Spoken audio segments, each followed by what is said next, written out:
Rays of darkness fell on the sunken countryside as Emma entered an old wooden house hidden deep in the dark forest. It was a place no one dared to go, including herself. But what brought her here was stronger than the fear of the unknown. Emma was a young woman with long hair that she always dyed in dark colors to hide her past.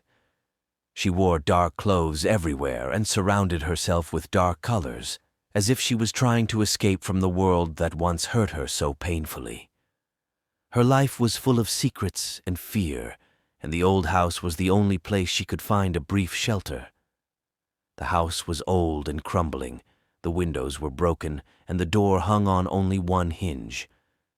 When she walked in, she was greeted by a fog of mystery and uncertainty. The walls of the house had strange markings and symbols she had never seen before. Emma had never been here before, yet she knew this place. She felt it was her only hope of coming to terms with her past. Her heart pounded, and fear took root in her soul, but she couldn't turn back. She had to move on. She walked into a dark living room where there was an old rusty bed and the vague outline of what looked like an old wardrobe. Everything looked as if no one had been here for years.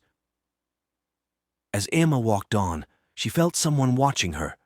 A chilling sensation ran up her spine, but she couldn't figure out where the observation was coming from. Her eyes met the mirror on the wall, where she saw her own reflection. Her face was shrouded in shadows, except for those bright eyes that looked like two shining stones. Her entire past, everything that brought her here, was reflected in those eyes. At that moment, there was a sound behind her. She quickly turned around but saw no one there. She closed her eyes and tried to relax. When she opened them again, she saw a figure in a black robe standing in the corner of the room.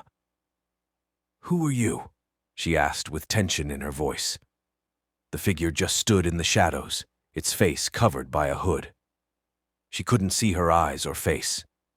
It was then that the figure uttered words that troubled Emu to the core.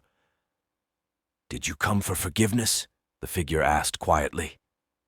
Emma felt she didn't know what to say to that. She was still afraid, but at the same time she felt that this figure in black robes knew her better than she thought. "Yes, I came for forgiveness," she answered with uncertainty. "Then it will be time to settle," the figure said, slowly walking towards Emma. Suddenly, Emma noticed that there were photographs hanging on the wall. They were photos of her parents and brother, whom she had not seen for many years. The faces in these photos showed a smile and happiness that had long since been lost in time. The figure came closer, and Emma saw that it was a woman. Her face was beautiful, but mystery and sadness mingled in her eyes. "Do you remember, Emma?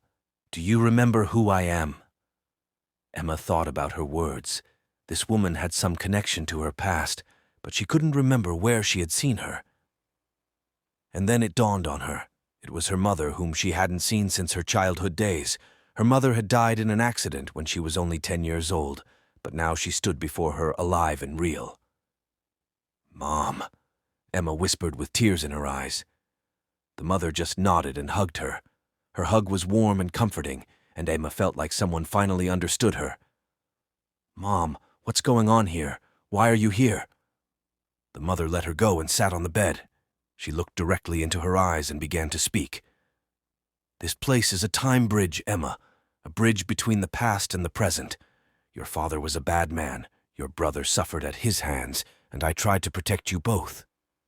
But in the end, I couldn't handle the burden of secrets and ran away.